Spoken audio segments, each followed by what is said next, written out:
Yo tout le monde, je fais cette petite vidéo pour vous expliquer comment passer un casque USM1 en version para. Donc quand je dis USM1, c'est tout ce qui sera, enfin tous ceux qui ont la même forme. Ça peut être USM1 pendant la Deuxième Guerre mondiale et tout ce qui est pareil après-guerre quoi. Donc alors, c'est pas super compliqué, mais il vous faut 2 ou 3 choses. Alors déjà, il vous faut déjà le casque normal, le liner, et il vous faut des attaches comme ça. On appelle ça des attaches, on appelle ça des yokes, des high yokes là. Voilà, c'est vendu par 2. Voilà, ça sera pour attacher en gros la mentonnière. Ah oui, deuxième chose, désolé si vous entendez des avions, des chiens aboyer, des gens qui passent la tondeuse, le Karcher. On est dimanche, il fait beau. Voilà, c'est les voisins quoi.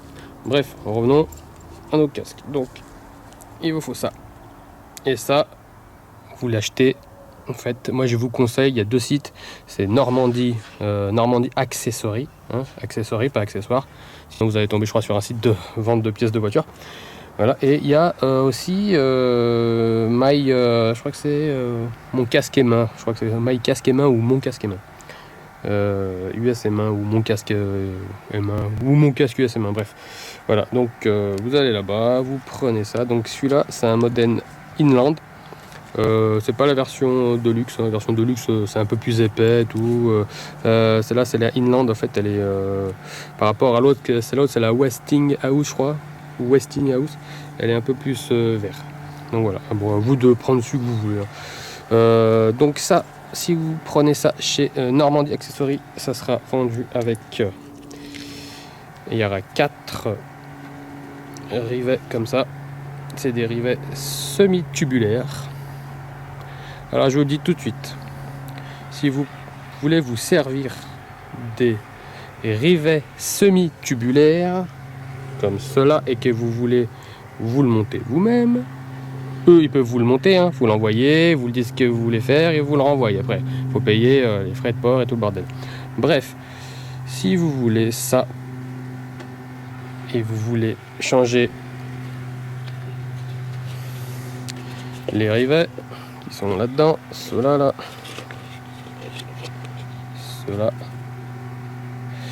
quand vous allez le mettre, il faudra derrière le taper. Il faudra y taper avec un outil spécial. Donc l'outil spécial c'est ça. Donc il est quand même à 30 € ce truc. Donc je me dis mettre 30 € pour taper 4 coins, au moins que vous montez votre affaire de restauration de liner et qu'il peut vous servir, mais bon, 30 € pour ça, c'est un peu abusé. Bref, donc moi je vous conseillerais de prendre des rivets comme ceci. Alors, c'est pour de la maroquinerie. Voilà, moi j'ai pris ceux-là à Casto. Donc il se la touche, 11,90, sérieux. Je vais m'en servir que de 4, mais 11,90 c'est moins cher que 30 €. Voilà, c'est cela. Voilà. Et donc ça donne ça. Putain, ça se casse la gueule. Donc c'est cela. À l'ancienne. C'est, on va dire, une partie A, une partie B. Ça se rentre dedans comme ça. Et ça se frappe au marteau. Donc voilà. Bon, la seule chose, c'est que là, j'ai déjà monté une partie. Voilà. Donc en gros, c'est ça qu'on monte. Voilà, ce machin. Hop là, comme ça. Ça nous casse les couilles.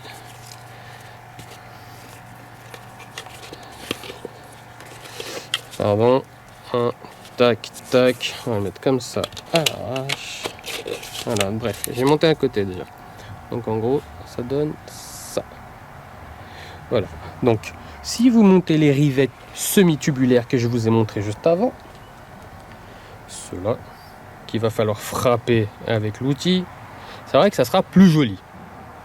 En plus, c'est les mêmes dimensions, à peu près les mêmes dimensions. Voilà. Les autres, si vous regardez, ils sont légèrement un peu plus gros. Mais bon, je vais y repeindre et ça se verra moins. Et en plus, c'est dans le casque. Donc on s'en bat les cojones. Bref, le seul truc, c'est que si vous prenez le tubulaire, comme je vous ai dit, avec le machin de frappe, à l'intérieur, ça sera frappé exactement un peu dans ce genre-là. Ça sera un peu joli. Tandis que si vous mettez ce que j'ai acheté à Casto, ça sera un peu plus grossier. Mais ça tient, il n'y a pas de souci. Ça tient. Après, un petit coup de peinture et ça ira très bien. Voilà.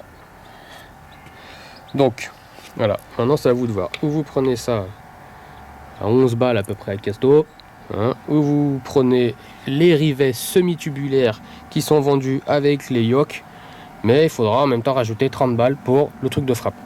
À vous de voir. Donc voilà, donc il vous faut donc ça, il vous faut une montonnière. La montonnière, vous pouvez l'acheter pareil où vous voulez. Il y a plein de sites qui s'en vendent. Moi je l'ai eu à 15 balles.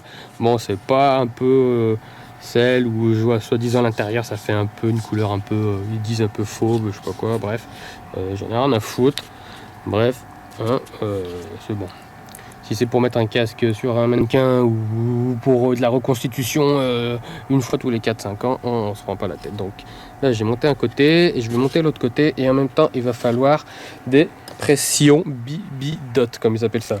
Donc, moi, j'ai pris ceux-là, mais je me suis planté. En fait, ceux-là, c'est pour... En fait, parce que là, il va falloir attacher la jugulaire. La jugulaire qui va se clipser là avec les boutons pression. Moi je me suis trompé, j'ai pris en fait les boutons pression, je crois que c'est ceux-là pour créer moi-même ma jugulaire. Donc la jugulaire, c'est ça, voilà, et là il y a la pression et tout, et déjà dessus quand vous l'achetez ça se clipse là. Donc en fait il faut acheter ceux-là qui vont là pour clipser la jugulaire. Et donc il faudra prendre bien les BB-Dot. Si vous allez sur accessoires Normandie Accessories, il faudra bien prendre les BB-Dot pour le liner, pas pour jugulaire. En fait c'est pour le liner. Bref, vous vous renseignez un petit peu, c'est facile. C'est le même genre que ça. Non, que ça. Voilà. Il y a un côté mâle-femelle. Alors je sais plus là, je crois que c'est ou le mâle ou le femelle. Bref. Je vous expliquerai tout ça. Voilà, donc là c'est simple, il va falloir retirer comme là et là, il va falloir retirer ce rivet là et le rivet juste là, ces deux là, cela. Donc vous avez deux possibilités, c'est où vous mettez un foret dedans, j'essaye de bien voir que ça. Si vous mettez un foret dedans, vous percez, voilà, ou sinon vous mettez une tige dedans. Genre, je sais pas, un clou, un machin, tandis, et vous tapez et vous sortez les deux. Voilà, vous sortez ce côté-là et ce côté-là. Donc, c'est ce que je vais faire maintenant. Je vais peut-être prendre aussi un tournevis pour faire un peu levier là. Des fois, ça zigouille un peu la peinture, mais il est vieux. De toute façon, je vais le repeindre. Ou mettre un coup de soufflette pour enlever ce qui s'écaille. Et après, y repeindre. Bref, mais là, pour l'instant, c'est le montage. Donc voilà, donc je vais chercher tout ce bordel. Donc voilà, la fois je l'ai fait en frappant, mais là je vais essayer de le faire à la perceuse. Normalement c'est du diamètre 3, mèche de 3. Donc ici, voilà, on essaye d'être le plus droit possible. J'espère qu'on voit bien. Voilà. Alors, ce qu'il faut savoir, c'est que j'ai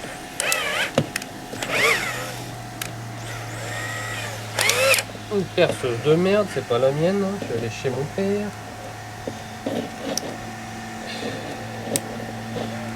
Voilà, et c'est celle de mon père. Parce que chez moi, ça faisait un petit peu trop de bruit.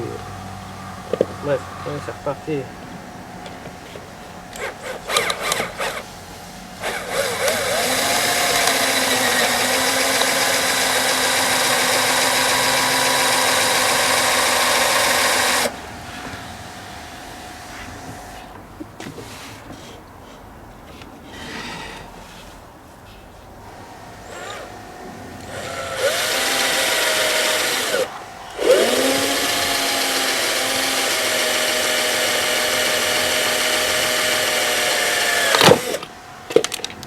Voilà. C'est sorti. Voilà, tranquillou. Ah, c'est chaud. Voilà. Un petit trou. Non, c'est normal hein, que ça s'écaille. Voilà. Donc ça, c'est le contre-rivet en A. Bien le garder. Hein. Voilà. Bon, mon plan de travail est un peu pourri et tout petit. Hein. Donc maintenant.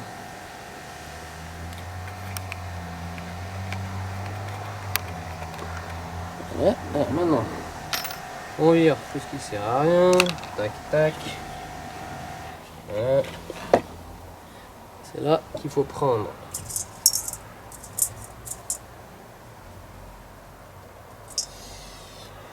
Et rivet que j'ai acheté. Casto. Voilà. Et tout simplement, on prend. Ça. Donc faudra pas vous tromper, hein. Il y a un sens, hein, d'accord. Il y en a un pour le côté gauche et un pour le côté droit. Voilà. Donc celui-là, c'est le côté droit. Enfin droit. Quand on se remet comme ça en fait. Hein. Donc côté droite, oreille droite on va dire. Voilà. Et ça c'est le côté gauche. Donc déjà pour les mettre, ce qu'il faut savoir c'est que la couture, c'est comme ça. C'est pas comme ça. Couture, faut qu'on la voie. Elle est apparente. Voilà, comme ça. Voilà. Donc en gros, comme ça et comme ça. Ça sera comme ça et comme ça. Voilà. À l'intérieur. Tiche et tiche. Voilà. Donc là, je vous expliquerai pourquoi j'ai fait un petit trou. C'était pour mettre les petites pressions à l'intérieur. J'ai déjà fait mes repères. Voilà. Bref. Là, on reste sur notre truc. Alors, ensuite. Donc, voilà. Voilà. Maintenant que vous avez fait le trou, vous prenez ça. Non, j'ai dit ça. On se trompe pas. Le sens. Donc ça, comme ceci. Ça, comme ceci. Voilà.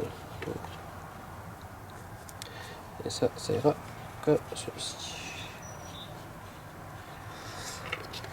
Voilà. Donc, prenez le rivet. Tournez. Peut-être un peu mieux. Le faites passer non, c'est n'importe quoi. C'est par là. Comme ça, je dis n'importe quoi. C'est comme ça, comme ça, comme ça. Voilà. Rivet en A. Voilà.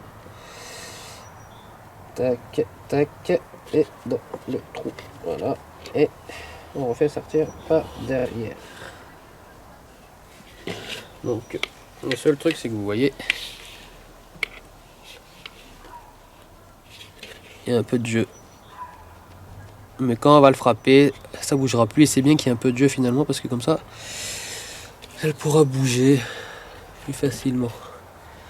Ça pourra bouger plus facilement. Mais de toute façon, même si j'aurais mis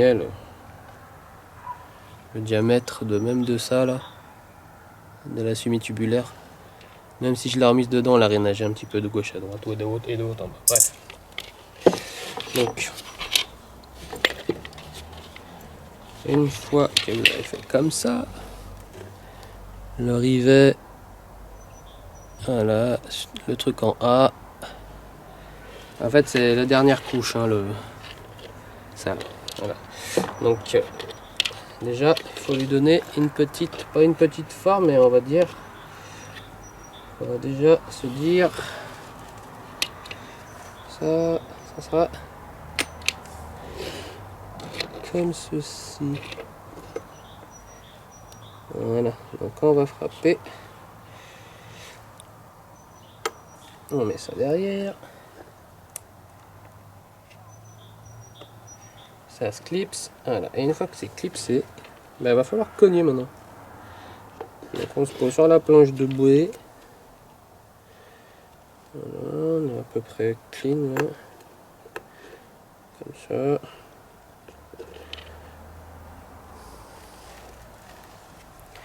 On cogne. J'essaie de dire c'est là, comme ça. Allez, on cogne. Donc de toute façon, le rivet en A est à la forme de l'autre. On se met dessus. Quand on a enlevé le rivet, en A, il y avait une forme dessus. On se remet sur la forme comme elle était. Allez, ça c'est le truc un peu plus chiant, il faut cogner. Donc,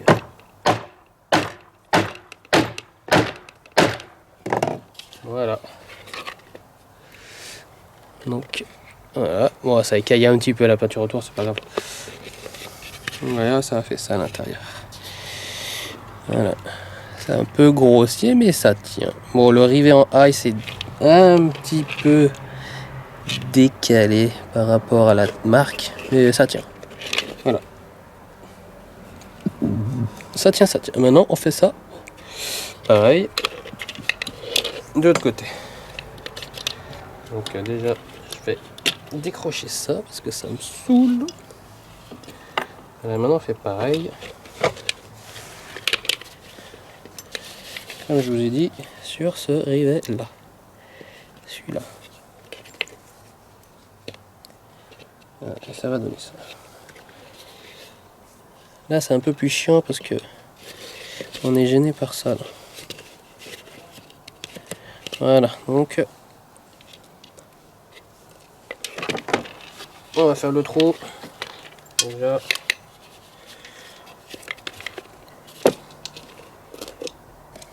Sans tout exploser.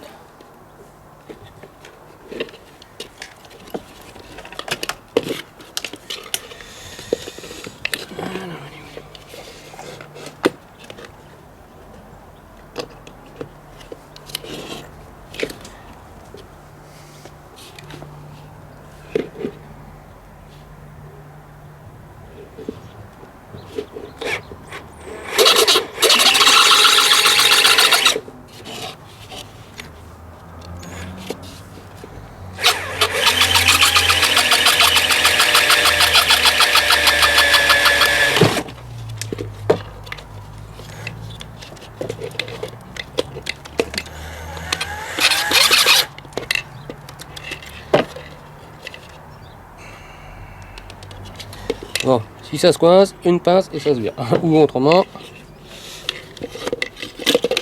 on tire en arrière. Non, j'ai pas envie de tout casser.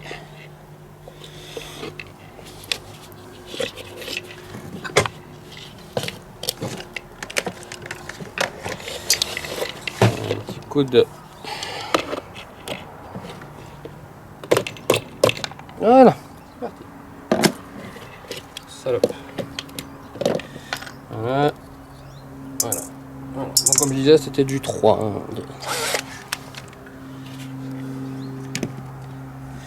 Ensuite, voilà. Donc là, c'est un peu plus chiant parce que, comme je dis, ça nous gêne. Et en même temps, il faut faire passer lui et lui.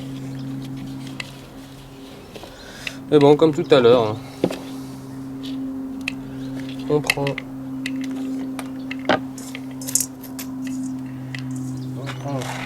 le rivet et voilà. Donc c'est facile. Tac. On met ça. On met ça. On met ça. Voilà. On met ça derrière. On peut déjà le clipser comme ça. Ça bouge plus. Voilà. Et après. Non. Ah, on va avoir fait bêtise. On va avoir oublié. On a la dernière couche.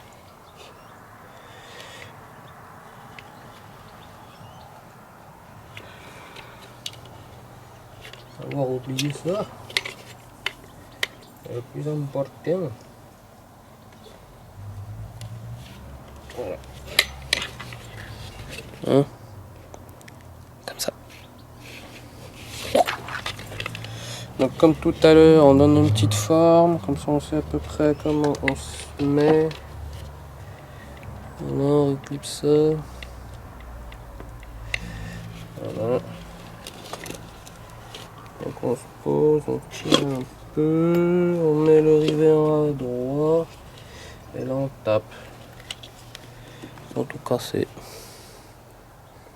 En faisant gaffe au cuir.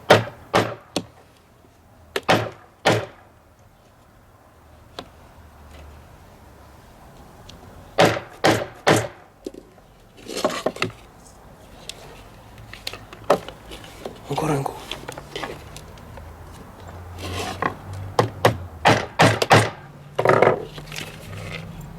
Voilà, alors lui, hein, il est bien mis celui-là. Voilà, donc ça c'est mis. Voilà, ça c'est mis, ça c'est mis. Ça on peut le remettre. Je l'avais enlevé parce que ça me saoulait. Faire passer par dessous.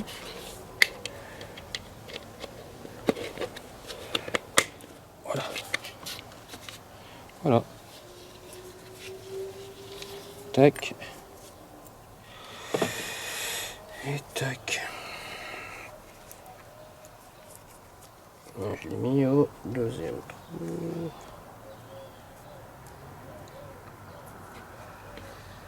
Deuxième. Voilà, celui-là. Bon, après, il faudra les assouplir un petit peu les cuirs, parce qu'ils sont un peu durs quand même. Donc pour assouplir les cuirs, l'huile de pied de bœuf, que vous achetez genre à Decathlon dans les trucs pour les chevaux, parce que là sinon ça fait un truc droit, ça fait moche. Donc pour assouplir un peu, pour donner, on va donner une, voilà. Donc voilà, ça donne ça comme ça. Et je vais bouger le cadre, hop, pour avoir plus de recul.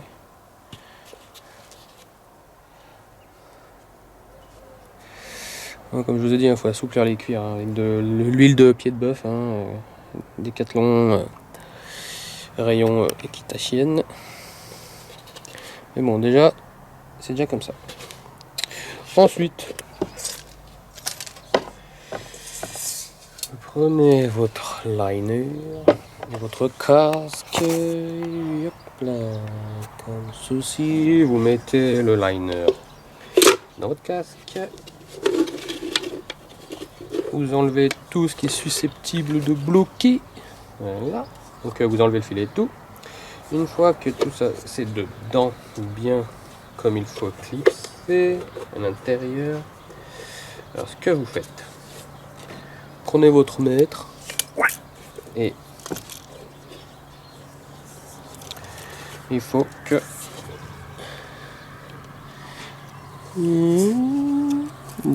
en fait la pâte là, il faut que vous faites un trou à 2 cm dans le prolongement. Voilà, vous prenez le milieu de ça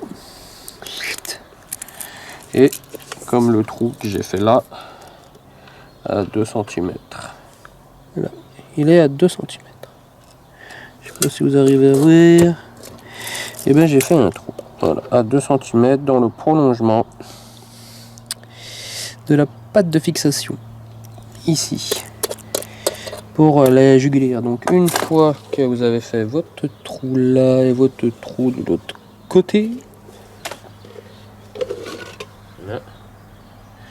Donc moi je l'ai fait que d'un côté pour l'instant parce que c'est quand j'ai mis les pressions, je m'étais aperçu que j'avais pas acheté les bonnes. J'ai acheté les pressions comme je vous ai dit pour faire une jugulaire avec pression. J'ai pas acheté les pressions qui vont là, ici, pour accueillir justement la jugulaire avec la pression.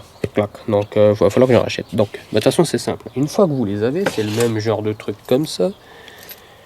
Bon, on va dire que c'est celle-là.